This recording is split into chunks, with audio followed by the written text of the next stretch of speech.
$500,000. Wow, you said that. You can just say 500. How much do you make a year? Oh, 7% of $1 million a year. You're a good salesman. I like you, dude. Look, it's just 2 easy payments of 7% of. You propose to your girlfriend, and she's like, "How much does that ring?" You're like, 2% of $1 billion, bitch.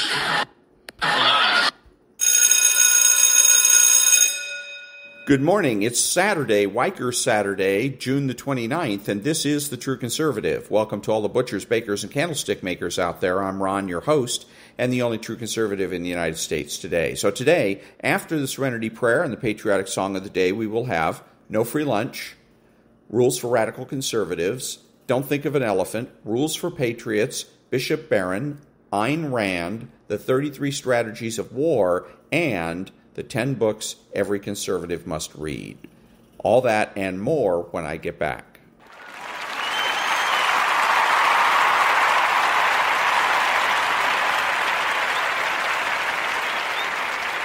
God, grant me the serenity to accept the things I should not change, the courage to change the things I should, and the wisdom to know the difference.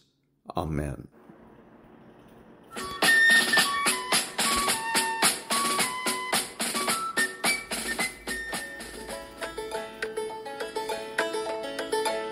In 1814, we took a little trip along with Colonel Jackson down the mighty Mississippi. We took a little bacon and we took a little beans, and we caught the bloody British in the town of New Orleans. We fired our guns and the British kept it coming. There wasn't nigh as many as there was a while ago. We fired once more and they began to run it down the Mississippi to the Gulf of Mexico. We looked down the river and we seen the British come, and there must have been 100 of them beating on the drum. They stepped so high and they made the bugles ring. We stood beside our cotton bales and didn't say a thing.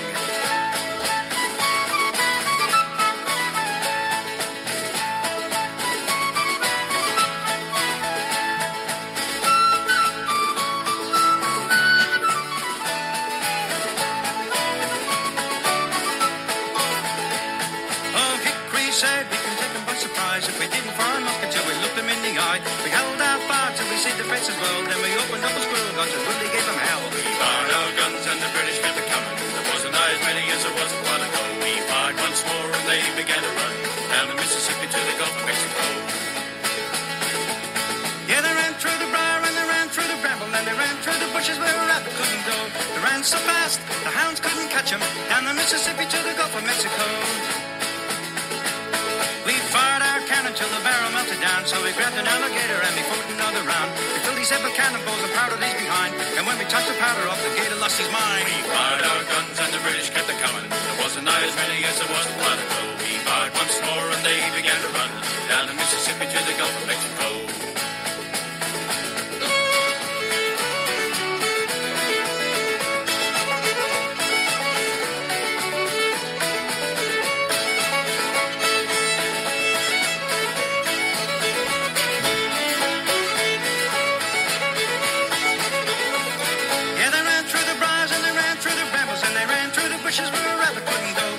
So fast, the hounds couldn't catch him down the Mississippi to the Gulf of Mexico.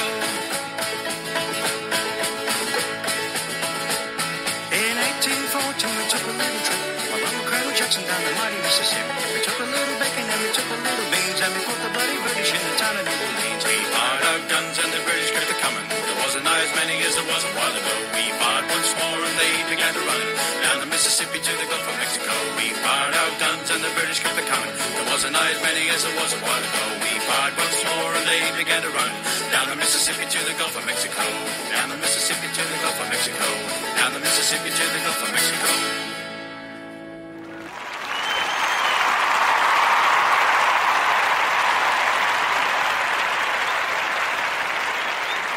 Thank you. And now there's no free lunch. 250 Economic Truths by David Bahnsen. To clear, cultivate, and transform the huge uninhabited continent which is their domain, the Americans need the support of an energetic passion. That passion can only be the love of wealth. So no stigma attaches to the love of money in America, and provided it does not exceed the bounds imposed by public order, it is held in honor. Alexis de Tocqueville. It would be easy to take this out of context if one does not have at least a surface-level familiarity with the great de Tocqueville. What is being celebrated is not an idolatrous love of money, quite the contrary, but rather the world-transforming uniqueness of American aspiration. The pursuit of a higher quality of life and pursuit of happiness, in no way divorced from the transcendent truths and moral requirements of man as created beings, removed from the burden and falsity of guilt, sit at the foundation of American exceptionalism. And that was There's No Free Lunch by David Bahnsen. Back in a minute.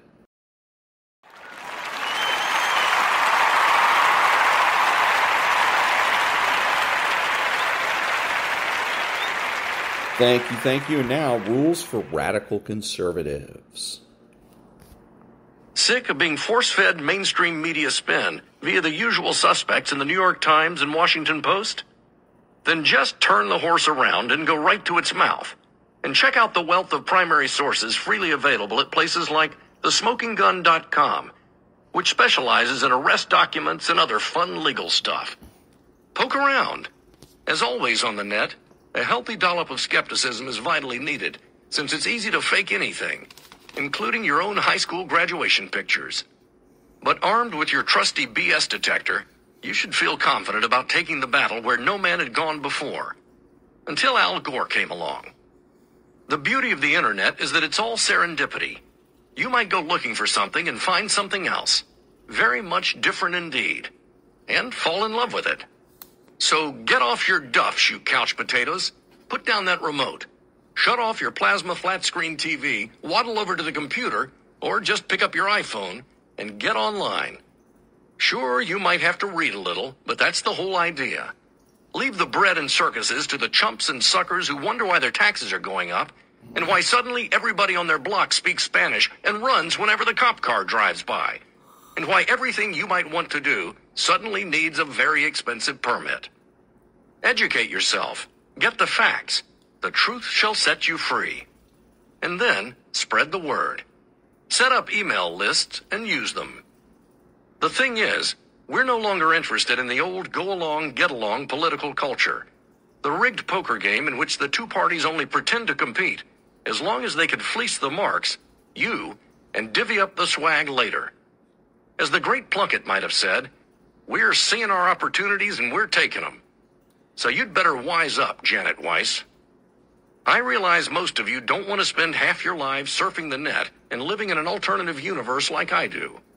As a liberal, I live almost completely in an alternative universe, except when I leave the house to go get the jag washed by illegal immigrants. But the least you can do for yourselves and your country is to get out there and get into the fight. You want a romantic notion to help fire your newfound patriotic activism?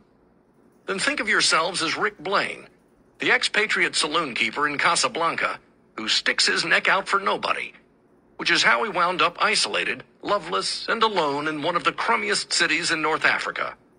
Then along comes his old flame Ilse Lund, unfortunately tethered by marriage to a heroic Czech freedom fighter. And all of a sudden, he gets that old feeling, and one thing leads to another, until there they are on the tarmac at the end. And what does hubby say but, "Welcome back to the fight. This time I know our side will win." You're Rick Blaine. We're neither Ilsa nor Victor Laszlo, nor even Captain Renault, the Frenchman of lascivious taste and easy virtue with whom Rick strikes up such a beautiful friendship at the end. No, we're Major Strasser, the swaggering avatar of the National Socialist German Workers' Party, which you have to admit seems right up our alley. Plus, Conrad Veidt, who played Major Strasser as the snarling but lovable beast that he was, also portrayed the sleepwalking killer Caesar in the cabinet of Dr. Caligari. And as far as we're concerned, any movie about shrinks, hypnotists, or somnambulists is our kind of picture. Case closed. I know this one isn't going to be easy. You're too well-bred, or at least too polite, to want to get right in our faces with this fight. To you, raised in your lower middle-class faux genteel households, directly confronting someone, calling them out, is rude. You would no more think of telling Uncle Dan he's drunk and repetitive as he launches into his world-famous story about the time he thought he met Damon Runyon on the streets of Manhattan, Kansas, and it turned out to be Bob Barker of The Price is Right instead, then you would punch him in the face. But we come from big squabbling families, or small poisonous ones, take your pick, where survival of the fittest and meanest is the operative ethos. No matter what our ostensible religion, the only code we abide by is the law of the jungle. We scream and yell at each other, treat each other with contempt, lay guilt trips on one another, keep score when it comes to money owed and presents given and slights endured or unanswered. No Ingmar Bergman silent rooms and ticking clocks for us, no sir. The only ticking clocks in our lives are the clocks that tell us to wake up, get out of bed, drag a comb across our head, and go out and screw our fellow man. If that fellow man happens to be mom or dad, so much the worse for them. After all, we didn't ask to be born, and frankly, we're still pretty peeved about our nativity, if you want to know the truth. And that was the next part of Chapter 23 from Rules for Radical Conservatives by David Kahane. Back in a minute.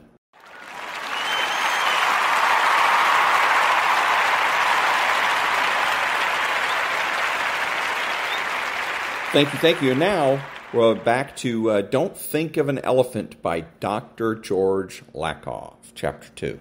Men above women, Christians above non-Christians, whites above non-whites, straights above gays. Thus, disobedient children in southern states can be paddled in school with sticks by teachers. Women seeking abortions must undergo embarrassing medical procedures and notification of husbands and fathers. African Americans and Hispanics have voting rights taken away. Legislation against gay marriage is passed by conservative legislatures. In short, the moral hierarchy is an implicit part of the culture wars. Now, let me talk a bit about how progressives understand their morality and what their moral system is. It too comes out of a family model, what I call the nurturant parent model. The strict father worldview is so named because according to its own beliefs, the father is the head of the family. The nurturant parent worldview is gender neutral. Both parents are equally responsible for raising the children. The assumption is that children are born good and can be made better. The world can be made a better place, and our job is to work on that. The parents' job is to nurture their children and to raise their children to be nurturers of others. What does nurturance mean? It means three things: empathy, responsibility for yourself and others, and a commitment to do your best not just for yourself, but for your family, your community, your country, and the world. If you have a child, you have to know what every cry means. You have to know when the child is hungry, when she needs a diaper change, when she is having nightmares. And you have a responsibility. You have to take care of the child. Since you cannot take care of someone else if you are not taking care of yourself, you have to take care of yourself enough to be able to take care of the child. All this is not easy. Anyone who has ever raised a child knows that it is hard. You have to be strong. You have to work at it. You have to be very competent. You have to know a lot. In addition, all sorts of other values immediately follow from empathy, responsibility for yourself and others, and commitment to do your best for all. Think about it. First, if you empathize with your child, you will provide protection. This comes into politics in many ways. What do you protect your child from? Crime and drugs, certainly. You also protect your child from cars without seatbelts, from smoking, from poisonous additives in foods. So progressive politics focuses on environmental protection, worker protection, consumer protection, and protection from disease. These are the things that progressives want the government to protect their citizens from. But there are also terrorist attacks, which liberals and progressives have not been very good at talking about in terms of protection. Protection is part of the progressive moral system, but it has not been elaborated on enough. And on September 11th, 2001, progressives did not have a whole lot to say. That was unfortunate, because nurturant parents and progressives do care about protection. Protection is important. It is part of our moral system. Second, if you empathize with your child, you want your child to be fulfilled in life, to be a happy person. And if you are an unhappy, unfulfilled person yourself, you are not going to want other people to be happier than you are. The Dalai Lama teaches us that. Therefore, it is your moral responsibility to be a happy, fulfilled person. And that was the next part, Chapter 2, Don't Think of an Elephant, by Dr. George Lakoff. Back in a minute.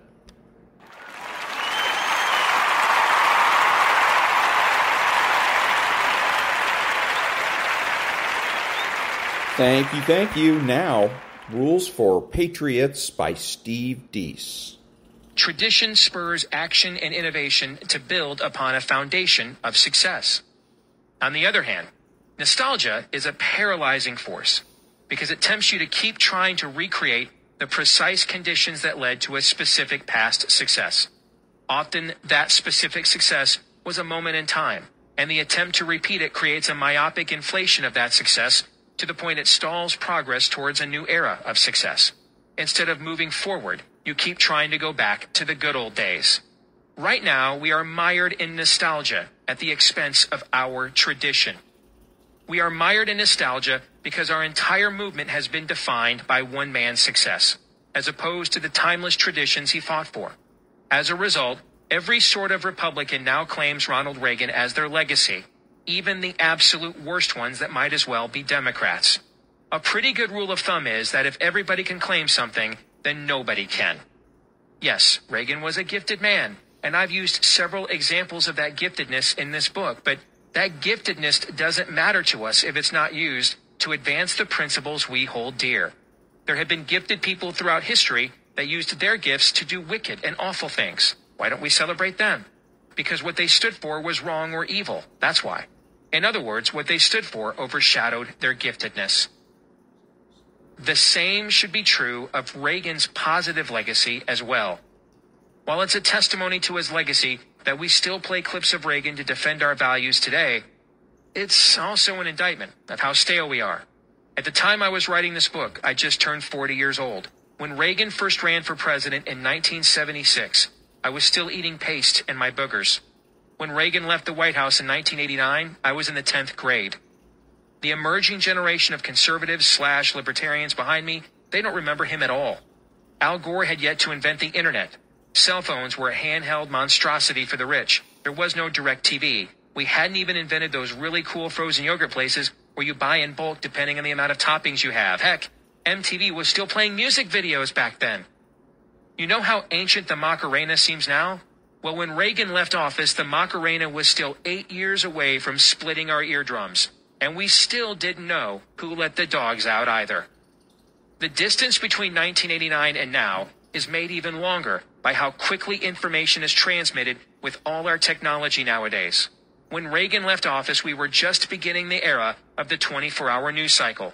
Now we have the 24-minute news cycle if you take out the commercials, and 140 characters or less on Twitter. Quoting Reagan to the emerging generation today is like quoting Calvin Coolidge, another great conservative, mind you, but they don't remember him either. It's time to move forward.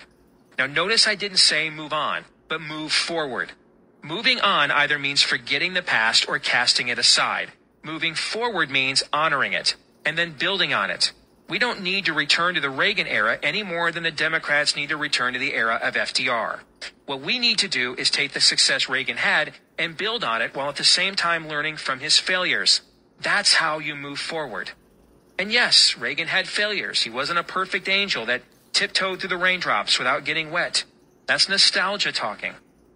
Back to my beloved Michigan Wolverines for a second. After a phenomenal 40-year run, the university administration decided to move on from the Schembechler era rather than move forward. So they brought in Rich Rodriguez as head coach in 2008, and in the span of just 3 years, his tenure nearly dismantled 5 decades worth of a foundation that had been built. Rodriguez lost as many Big Ten games in his 3 seasons in Ann Arbor as Michigan had lost the previous 12 seasons combined. Rodriguez was eventually replaced by Brady Hoke, who was a part of the Schembechler era. Hoke returned Michigan to its Schembechler era pillars, but moved forward at the same time. He's not running the same offense and defense Schembechler was running in 1969. He's not prickly with the media the way Schembechler was early in his career, but instead realizes the necessity of being professional and available with the media, telling your story to future recruits. He runs a contemporary program built on the foundations of a timeless tradition. In his first season in 2011, he went 11-2, ended a 7-year losing streak to Ohio State, and notched Michigan's first major bowl victory in 12 years. Now that's what I call moving forward. The debate isn't about who is the next Reagan. The debate is about whether to move on or move forward from the Reagan era. Right now, the Republican Party on a national level is run by those who would rather move on. Sure, they use Reagan in their branding and fundraising, but they're far removed from the bold colors that he stood for. Their uniform is pale pastels. What I suggest we do is move forward. Reagan won 2 big arguments with the left: low taxes that spur economic growth, and peace through strength, focusing on the collapse of the Soviet Union via the arms race. And that was Rules for Patriots, How Conservatives Can Win Again by Steve Deese. Now, again, a reminder, he's not really talking about conservatives, he's talking about Republicans, because everything he's talking about is politics. Conservatism is what you do when you're at home. Politics is what you do in public. Back in a minute.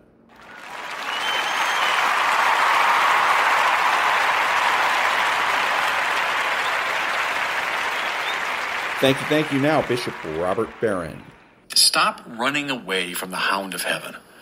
Right, that line from the marvelous Francis Thompson poem. I fled him down the nights and down the days. I fled him down the years. I fled him down the labyrinthine ways of my own mind. That's the soul that's running from God. But God isn't just out there waiting for us. He's the hound of heaven galloping after us. All right, stop and let yourself be found. That's the point. And that was Bishop Robert Barron. Back in a minute.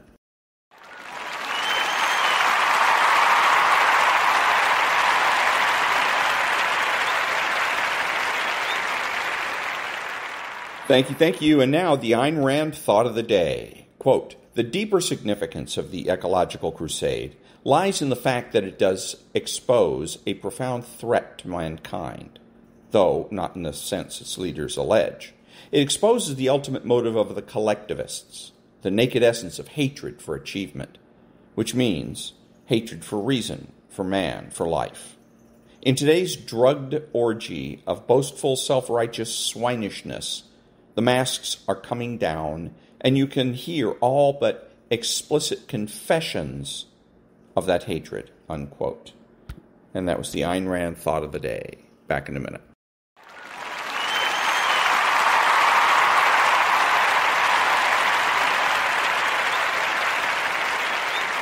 Thank you. Now, the 33 Strategies of War.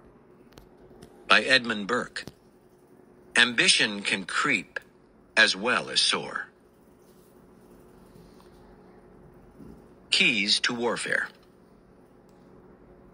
At first glance, we humans might seem hopelessly violent and aggressive. How else to account for history's endless series of wars, which continue into the present? But in fact, this is somewhat of an illusion. Standing out dramatically from daily life, war and conflict compel disproportionate attention. The same can be said of those aggressive individuals in the public realm who are constantly grabbing for more. The truth is that most people are conservative by nature. Desperate to keep what they have, they dread the unforeseen consequences in situations that conflict inevitably brings. They hate confrontation and try to avoid it. That is why so many people resort to passive aggression to get what they want. You must always remember this fact of human nature as you plot your way through life. It is also the foundation for any fait accompli strategy. The strategy works as follows. Suppose there is something you want or need for your security and power. Take it without discussion or warning, and you give your enemies a choice, either to fight or to accept the loss and leave you alone. Is whatever you have taken and your unilateral action in taking it worth the bother, cost, and danger of waging war? Which costs more, the war, which might easily escalate into something large, or the loss? Take something of real value, and they will have to choose carefully. They have a big decision to make. Take something small and marginal, though, and it is almost impossible for your opponents to choose battle. There are likely to be many more reasons for leaving you alone than for fighting over something small. You have played to your enemy's conservative instincts, which are generally stronger than their acquisitive ones. And soon, your ownership of this property becomes a fait accompli, part of the status quo, which is always best left alone. Sooner or later, as part of this strategy, you will take another small bite. This time your rivals are warier. They are starting to see a pattern. But what you have taken is once again small. And once again they must ask themselves if fighting you is worth the headache. They didn't do it before, why now? Execute a fait accompli strategy subtly and well, as de Gaulle did, and even though a time may come when your goal becomes clear, and when they regret their previous pacifism and consider war, by that time you will have altered the playing field. You are neither so small nor so easy to defeat. To take you on now entails a different kind of risk. There is a different, more powerful reason for avoiding conflict.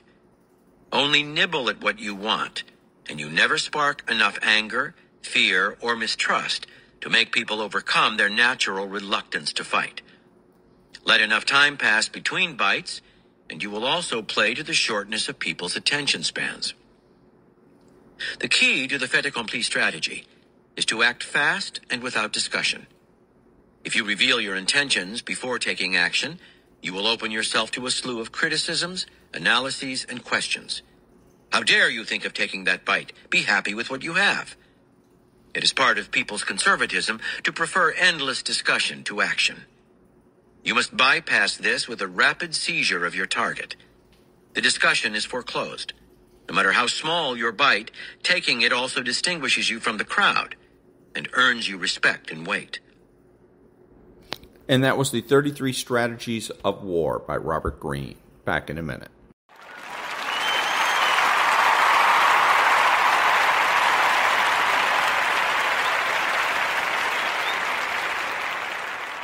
Thank you. Now, Part 2, Chapter 5 of 10 Books Every Conservative Must Read. Part 2, Democracy and the Founding of the American Regime. In Part 1, we not only showed what conservatism is, but also that it isn't a peculiarly American phenomenon. The same is true for contemporary liberalism. It's not distinctively an American thorn in the side of conservatism. And it is not new, but goes all the way back to the ancient Greek sophists.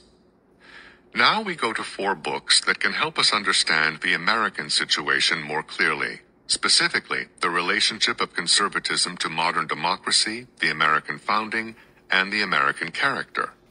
Edmund Burke's Reflections on the Revolution in France, to contrast that disastrous radical revolution with America's reclamation of lost liberty, Alexis de Tocqueville's Democracy in America, Alexander Hamilton's, James Madison's, and John Jay's Federalist Papers, and the Anti-Federalists. Chapter 5, Reflections on the Revolution in France, Edmund Burke. In history, a great volume is unrolled for our instruction, drawing materials of future wisdom from the past errors and infirmities of mankind. Burke, the great conservative prophet of a new dark age.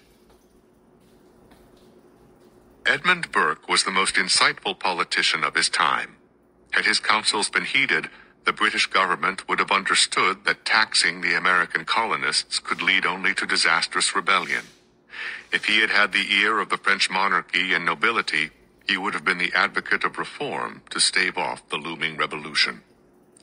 Even in his own time, Burke seemed a paradoxical figure, an adamant defender of monarchy who was also a passionate critic of absolute or arbitrary power, including when it came from a king, a staunch British patriot who excoriated British corruption and misgovernment in India, a devout Anglican who defended the rights of Irish Catholics, a self-declared Whig who was one of the greatest critics of liberalism and is today seen as one of the founders of modern conservatism, a reformer whose purpose was always to defend tradition. Burke was born in Dublin on January 12, 1729, the son of a lawyer, one Richard Burke. Richard was a member of the Anglican Church of Ireland, while his wife Mary was a Roman Catholic. The three Burke sons were brought up as Anglicans, and the daughter as Catholic. Burke enrolled at Trinity College when he was 15, 1744, and read widely in the classics, math, logic, history, and poetry. He was also politically minded. Even as a young man, he smelled the distant smoke of coming catastrophe in Europe. "We are on the verge of darkness," he wrote to his friend Richard Shackleton in 1746, "and one push drives us in." Precocious as well as prophetic, he wrote a philosophical treatise on Our Ideas of the Sublime and Beautiful when he was only 19. After graduation in 1748, Burke went to London, hoping to make a go of it as a writer. His father wanted him to study law, which Burke to some extent did, but the world of letters was his chief love, except for Jane Nugent, the daughter of a physician and a Catholic, whom he married in the spring of 1757. They had a son, Richard, in 1758. Burke published a satire, A Vindication of Natural Society, in 1756, and his youthful treatise on The Sublime and Beautiful a year later. He was also working in these early years on several historical projects. A common theme in his work was the importance of not simplifying reality to fit an abstract and rigid theoretical scheme, such as Enlightenment thinkers like to do, but to understand reality in its full complexity and detail. Rather than theories of history, Burke preferred the details of histories, and warned that theorists were bad judges of current affairs and likely outcomes. Burke himself was a practical politician, eventually becoming a Whig member of Parliament, but he brought to the task a greater depth and breadth of learning than we are used to seeing in our politicians. Burke signed a contract with the Annual Register, begun in 1758, agreeing to serve as its editor and major contributor. In the course of that work, he wrote on history, philosophy, politics, and literature. Indeed, it is said by some that he was possibly the Register's sole contributor until his election to Parliament in 1765. As such, Burke stands as a great counterexample to politicians who know only politics, or were trained solely and narrowly in the law. That is why Burke remains profound and prophetic, while most politicians are readily and rightly forgotten. His writings quickly brought him prominence in the world of letters, accompanied by the genteel poverty that so regularly afflicts the writer. But his talent and aspirations did qualify him to be a member of the great Samuel Johnson's Literary Club, which was a circle of the leading intellects of the day. To pay his bills, he became the private secretary of William Gerard Hamilton, a well-off member of Parliament who was also Chief Secretary of Ireland, which meant for Burke a return to his homeland, where he became an advocate for Irish Catholics who were oppressed under British law. His criticisms were so powerful that his political enemies frequently accused him of being a secret Catholic. But what motivated Burke, what always motivated him, was a hatred of oppression and of laws that ignored the traditions of the people, in this case, the Catholic Irish. After 3 years in Ireland, he returned to England as secretary to Lord Rockingham. That same year, 1765, Burke was elected to the House of Commons, where he became the intellectual spokesman of the Rockingham Whigs, a faction notable not only for blue blood and wealth, but for its support of reconciliation with America and guarding against corrupt monarchical influence in Parliament. The Whigs as a whole represented the merchant class that was keen on limiting monarchical authority. The Tories stood for the crown. In one sense, it was the familiar political struggle between old wealth, Tory, and new, Whig, between the landed wealth of the nobility and the new wealth of commerce. But in a deeper sense, the Whigs stood in a kind of halfway position between the Cavaliers and Roundheads, the monarchists and parliamentarians, the Anglican Church and Protestant dissenters, the divine right monarchists and advocates of extreme democracy, who had torn England apart during its Civil War of 1641 to 1651. The glorious and bloodless revolution of 1688, which ushered out the Catholic James II, who had once been supported by the Tories, and ushered in the Protestant William of Orange, was a glorious, or at least competent, compromise made by the Whigs, a monarchy limited by Parliament. It was this compromise that Burke sought to defend, to conserve, as a Whig. He thus battled against King George III because he thought the king had ambitions to be an absolute monarch. At the same time, Burke was most certainly a conservative Whig. He was a vehement opponent of self-serving Whig oligarchs and a blistering critic of Whig radicals, whose Enlightenment ideas he saw illustrated in blood and tyranny in France. Being a man who stood on principle, he often had to stand outside of political power, and was most often in opposition in Parliament. Yet, when he took up the unpopular causes of the American colonists, the native population of India, and the Catholics of Ireland, his opponents recognized Burke's greatness of mind and speech. That greatness found its biggest target in the French Revolution. Burke's Reflections on the Revolution in France, 1790, is considered by many to be the first great modern conservative masterpiece, a book written in the spirit of Aristotle with the rhetorical power of Cicero. It was a warning to the world that the radicalism underlying the revolution of 1789 was only a foretaste of the destruction to come. Many called Burke a prophet even in his own time, since he prophesied that the foolish policies of England toward the American colonists would lead to rebellion, and even more vividly, that the French Revolution, however glorious its beginning seemed, would soon drench its own citizens in an orgy of blood. But we who have lived to see the apocalyptic devastations of the 20th century can understand all too clearly the dread future glimpsed by Burke, that spread from France to the world. In his prescience, Burke was like Winston Churchill, who saw, before many others did, that Bolshevism, communism, was a menace to the world, and not, as many liberals believed, a progressive, rational, humanitarian form of government, and that the Nazis were aggressive barbarians who had to be stopped and could not be appeased or ignored. What allows such prophetic powers, wherever they occur, is seeing things from the right vantage point. The conservative vantage. It has often been asserted that Burke was a defender of tradition for tradition's sake, a conservative only in the sense that he detested change and defended settled habits merely because they were his and they were settled. But that is to misunderstand Burke entirely. He defended tradition against innovation because tradition is the repository of prudence, the common-sense wisdom rooted in the long experience of human nature. With Aristotle, Burke believed that society is natural to man. It is not, as liberals and radicals would have it, some kind of artificial social contract, a view championed in Burke's time by Jean-Jacques Rousseau and picked up by the radicals of the French Revolution.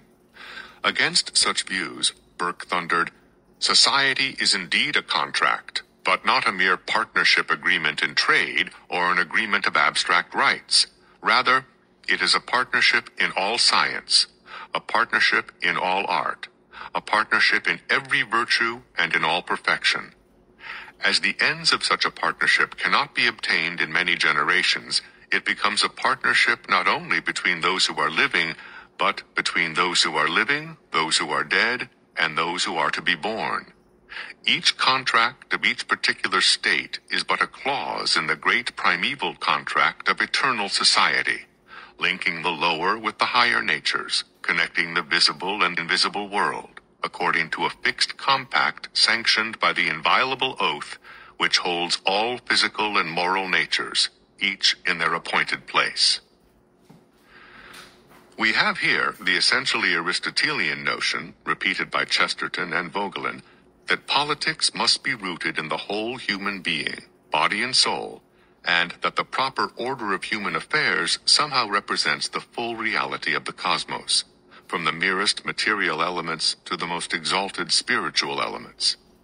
Our given nature is the sure standard of morality, and to acknowledge the giver of the gift is entirely natural. Thus, all reasonable societies, says Burke, perform their national homage to the institutor and author and protector of civil society, recognizing God as the one who gave them both human nature and the means of its perfection, the state.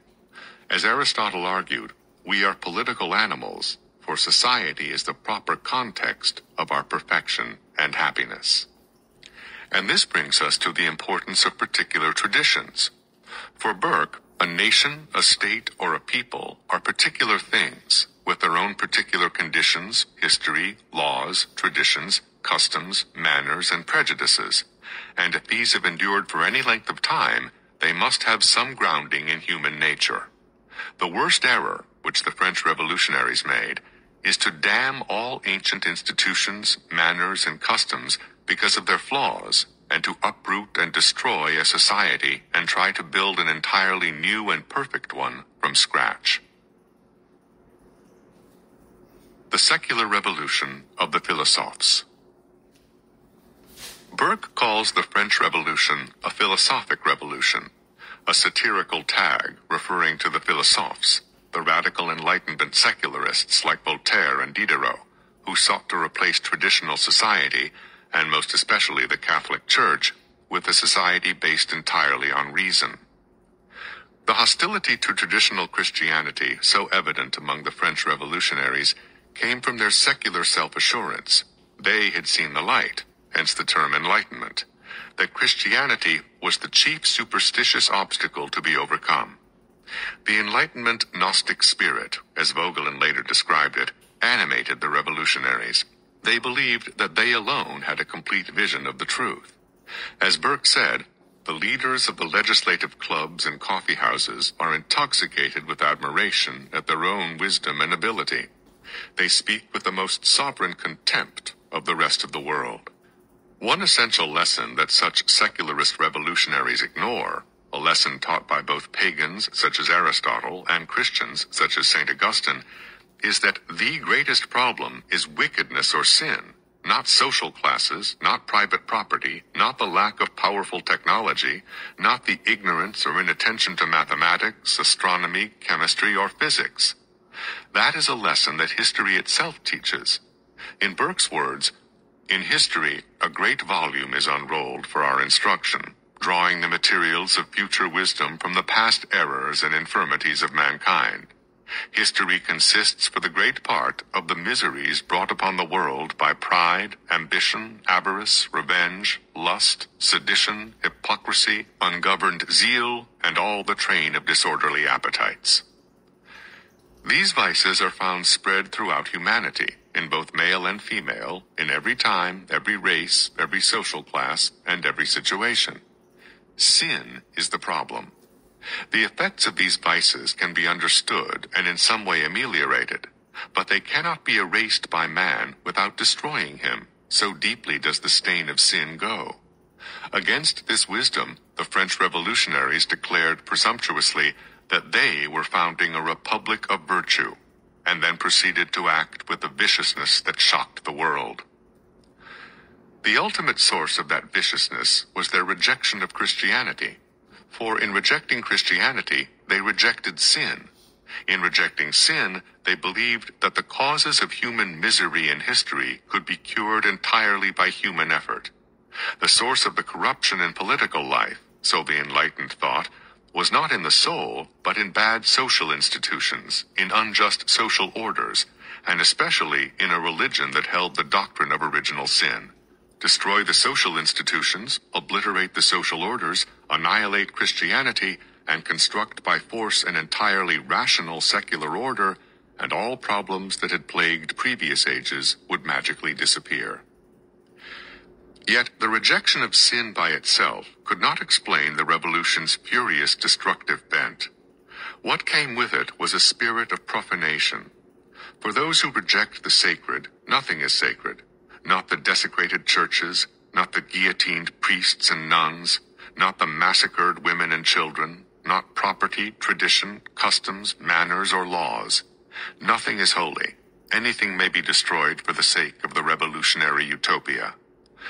This spirit of profanation filled the populace with a black and savage atrocity of mind, which superseded in them the common feelings of nature as well as all sentiments of morality and religion. This bold spirit of profanation, they believed, would usher in a new, just social order.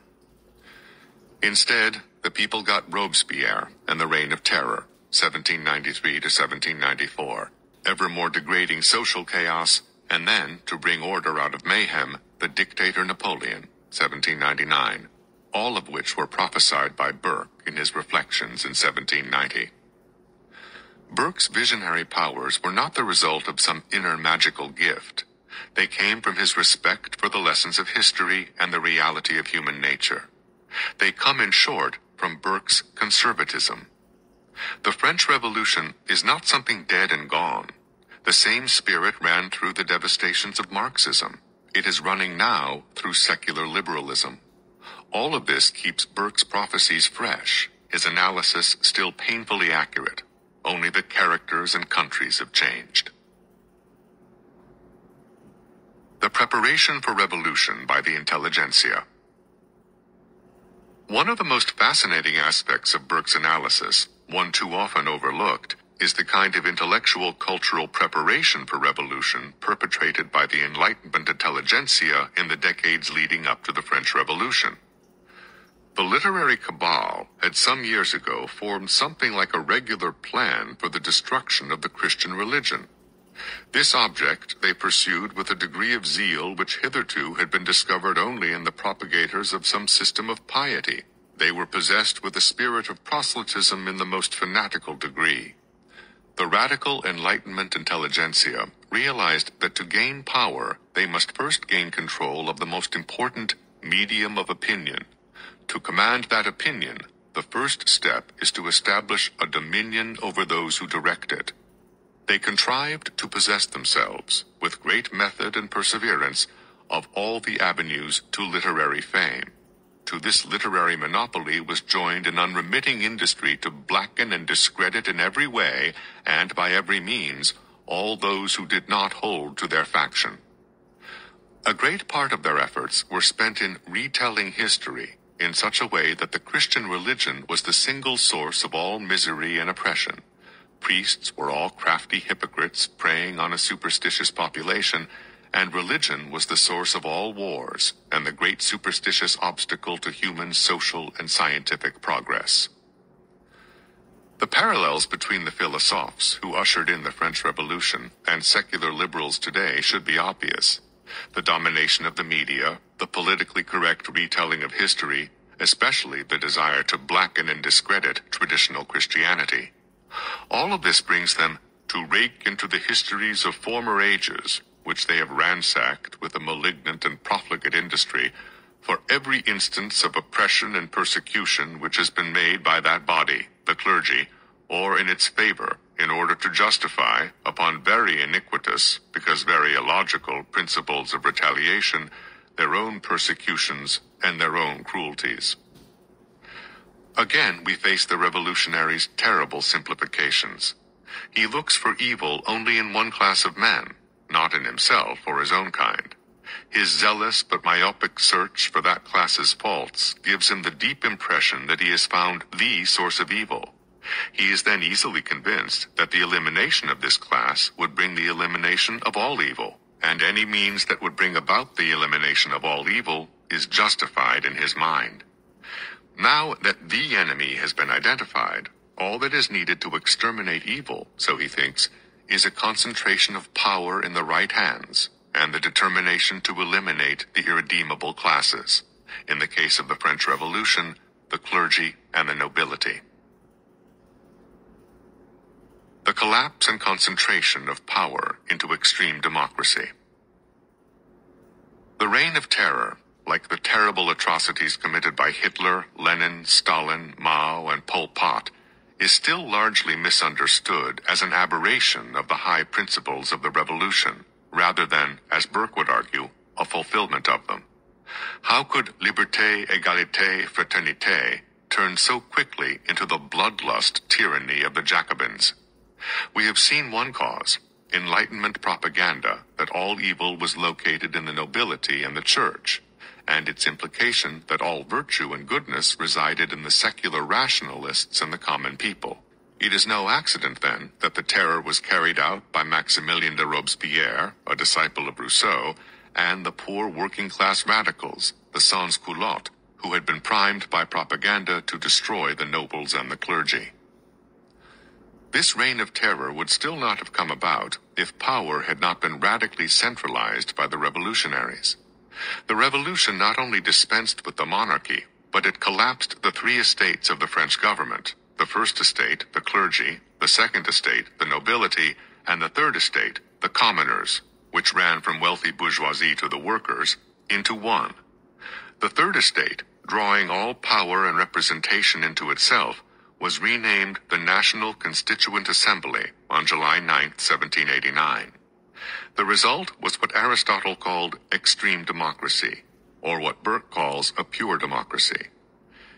If I recollect rightly, Burke notes with dry wit, Aristotle observes that a democracy has many striking points of resemblance with a tyranny. Burke warned that, in a democracy, the majority of the citizens is capable of exercising the most cruel oppressions upon the minority whenever strong divisions prevail in that kind of polity, as they often must, and that oppression of the minority will extend to far greater numbers and will be carried on with much greater fury than can almost ever be apprehended from the dominion of a single scepter. In short, an angry massive mob can do much more damage than a king. The danger of an extreme democracy is that nothing obstructs its will, nothing stands in the way of its destroying anything, including itself. But the mob does not lead itself. It is headed by the handful of revolutionaries. It is the radicals that form and direct the passions and direction of the many. Let us follow them as they assume power. Full of pent-up zeal from years of coffee-house discussions of what they would do if only they had power, suddenly the power is theirs, and all things seem possible if only they can centralize power and apply enough force. As they are theorists rather than realists, they have little understanding of practical politics or human nature or even basic economic principles. They are impatient with arguments from history, because the only history they know is the propaganda drilled into them by their own clique of historians, which has dismissed the past as something to be gotten over. They are supremely confident that they have all the answers, and in their haste to apply them, they have a fondness for tricking shortcuts, where the defects in wisdom are to be supplied by the plenitude of force. Because of their lack of real political wisdom, they are easy prey for charlatans. By their violent haste and their defiance of the process of nature, they are delivered over blindly to every projector and adventurer, to every alchemist and empiric. And so the predictable happens. Having discounted the voices of experience and prudence, the radicals are perplexed at the chaos that ensues when their cherished plans, with all their obvious but unexamined difficulties and defects, are put into effect. The great machine, or paper mill, of their fictitious wealth. Having been all too successful in their attack on the order and wealth that created and supported the power they have now seized, the revolutionaries face a serious problem. The revolution, and the inevitable chaos and mismanagement that have followed, causes industry to collapse, and men with money to be eager to hide it. But the revolutionaries need money to fund their grand visions of a new social order. They panted for a currency of any kind which might revive their perishing industry. Their answer: printing paper money. Why resort to printing money? There are three sources of income open to governments: taxation, confiscation, and the printing of worthless paper currency. Newly established revolutionaries seldom use taxation because they cannot afford to create immediate hostility in the populace. The wealthy are still too powerful and could more easily raise antagonistic armies if taxed. In the French Revolution, the middle class and the poor, the main constituents represented in the Third Estate, were the very ones that the revolutionaries claimed to represent, and they obviously weren't too keen to foot the revolutionary bill. In France, there was an easy answer: confiscate all church lands. The answer was easy not only because the church itself couldn't fight back, but also because the radical Enlightenment propaganda had already blackened the church and therefore made it ripe for pillage. The brilliant plan of the revolutionaries was to take the land and print paper currency, called assignat, that represented the stolen property, or more exactly, what it would be worth upon its sale. Thus, the secular revolutionaries had complete control of the church, which they would soon abolish, desecrating churches and murdering clergy, and its wealth could be used to fund their costly political vision. Behold, the first Bolsheviks. Such a glorious plan would need a little brute force for implementation. The revolutionaries rendered their paper currency compulsory in all payments. But the more frightened the honest and industrious became, the more they hoarded real wealth, not only gold, but the fruits of their industry. Revolutionaries are rarely industrious. That is, they know how to spend wealth, but not how to produce it.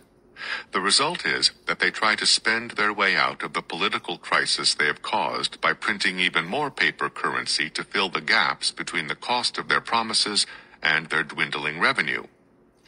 The obvious problem, obvious at least to anyone with a real grasp of economic and political history, is that such paper circulation is not founded on any real money deposited or engaged in. It does not represent gold or silver, but is merely fiat currency, a piece of paper declared to have value as a legal tender for trade, even though it represents nothing but the mere command of the government that it must be accepted. The effect of madly printing faux money, Burke warns, must be to put the whole of what power, authority, and influence is left in the crumbling regime into the hands of the managers and conductors of this paper circulation. That is, power passes, 1, into those who speculate on land, rather than use it to produce goods, and 2, into those who speculate on money itself, 2 entirely unproductive and predatory groups who come to control the government. These 2 groups, which Burke calls the New Dealers, being all habitually adventurers and without any fixed habits of local predilections, will purchase to job out again, as the market of paper or of money or of land shall present an advantage. The speculators have no love of the regime itself, no healthy patriotism, no rootedness in the soil. They care only for quick profits. Since the source of their wealth is not real substantive wealth, but the production of wealth based upon speculation on the ephemeral and baseless paper currency, the basically sound pre-revolutionary economy is quickly turned into a post-revolutionary gambling casino, enabled by the government. Burke trumpets, "Your legislators are the very first to have founded a commonwealth upon gaming, and infused this spirit into it as its vital breath. The great object in these politics is to metamorphose France from a great kingdom into one great play table, to turn its inhabitants into a nation of gamesters, to make speculation as extensive as life, to mix all its concerns, and to divert the whole of the hopes and fears of the people from their usual channels into the impulses, passions, and superstitions of those who live on chances." Of course, the runaway inflation caused by printing ever more money produces even more speculation, turning people away from productive labor that makes long-term wealth and forcing them by fear into becoming short-term speculators madly bent on keeping their present assets from disappearing overnight. If we might use a handy analogy, they watch the daily perturbations of the speculative stock market rather than watching over the livestock in the fields. Who benefits from this situation? The truly melancholy part of the policy of systematically making a nation of gamesters is this, that though all are forced to play, few can understand the game, and fewer still are in a condition to avail themselves of the knowledge. The many must be the dupes of the few who conduct the machine of speculations. The mass of people who were promised so much end up living in fear, not knowing the worth even of their own labor, as the printed paper is worth less in the evening than it was that morning. Burke chides the revolutionaries. "With you, a man can neither earn nor buy his dinner without a speculation. What he receives in the morning will not have the same value at night. What he is compelled to take as pay for an old debt will not be received as the same when he comes to pay a debt contracted by himself, nor will it be the same when by prompt payment he would avoid contracting any debt at all. Industry must wither away. Economy must be driven from your country. Careful provision will have no existence. Who will labor without knowing the amount of his pay? Who will study to increase what none can estimate? Who will accumulate when he does not know the value of what he saves? If you abstract it from its uses in gaming, to accumulate your paper wealth would be not the providence of a man, but the distempered instinct of a jackdaw. Even in 1790, less than a year after the Assembly voted to snatch the Church's lands and issue the paper assignat, Burke could easily predict the effects, especially on the common rural man. What effect it must have on the country people is visible. The townsman can calculate from day to day, not so the inhabitant of the country.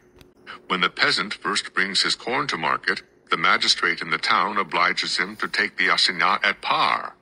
When he goes to the shop with his money, he finds it 7% the worse for crossing the way.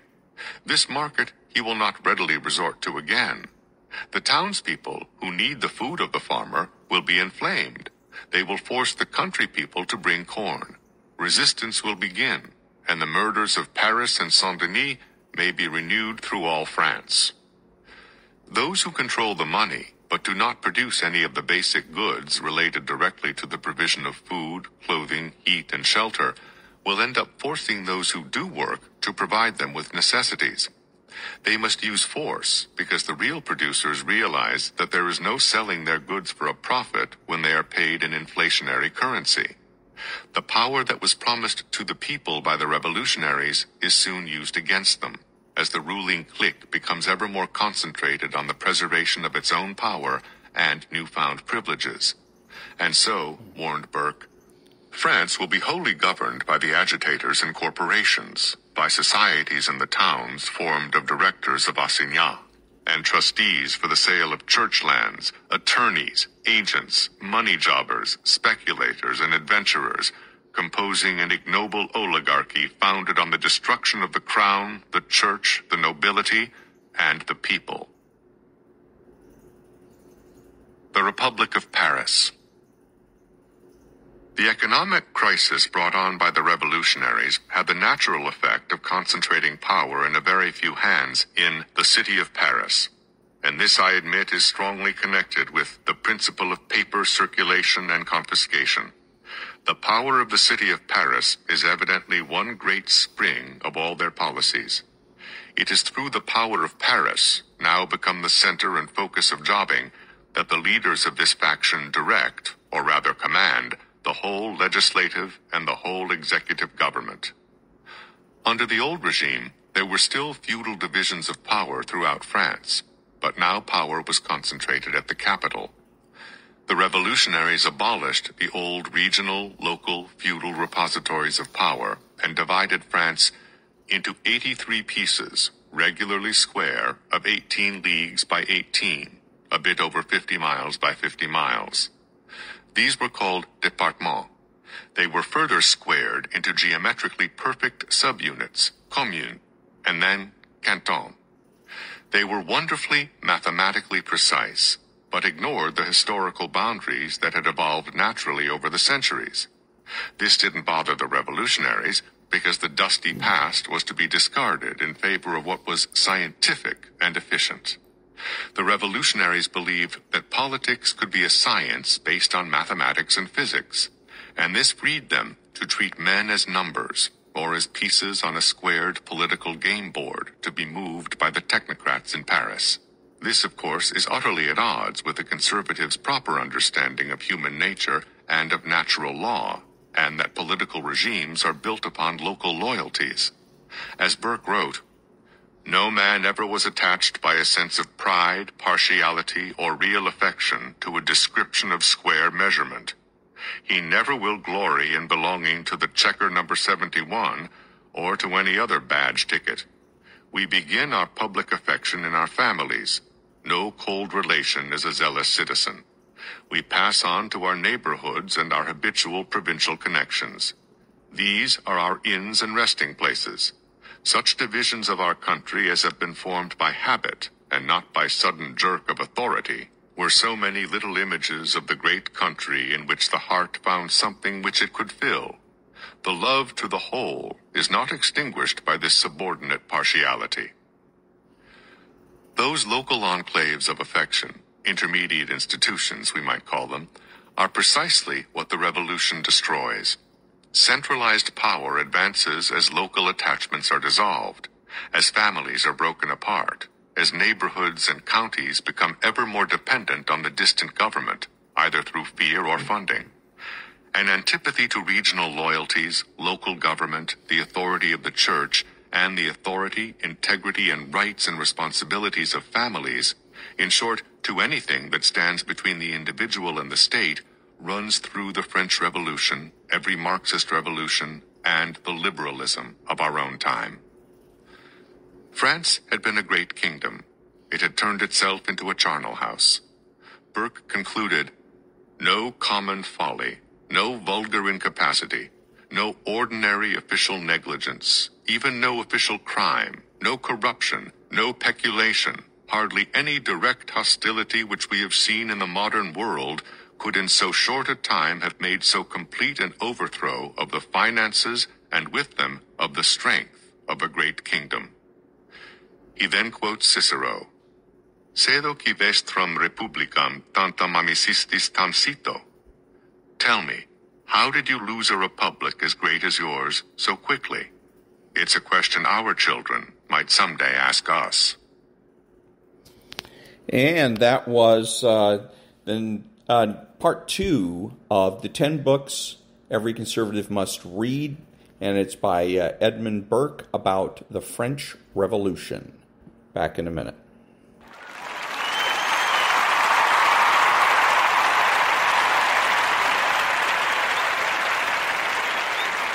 Thank you. The following is one of my voiceover demos.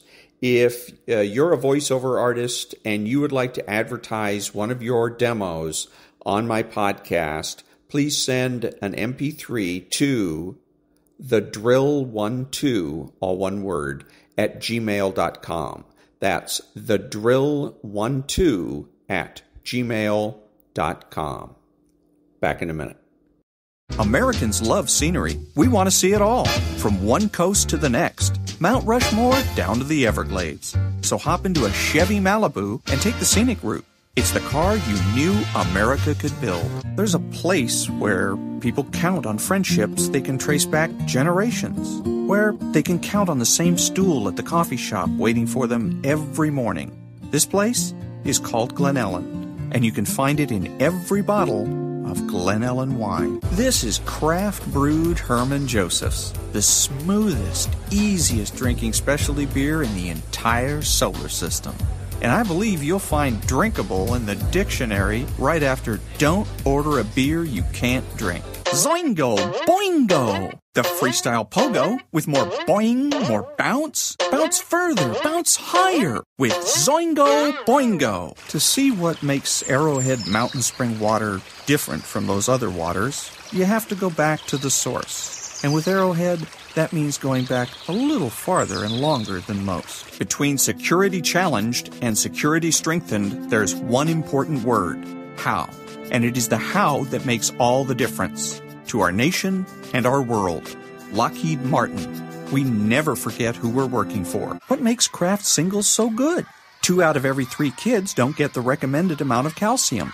But with Kraft Singles, they get a good source of calcium and the taste they love. Kraft Singles. Magic every single time. Throw boring overboard with a new real meal from Long John Silver's. A meal worthy of a plate, just $4.99. Only at Long John Silver's. We may not all be geniuses, but we can all do something smart. Introducing the Hyundai 199 Sonata Lease. It's a smart deal on a really smart car.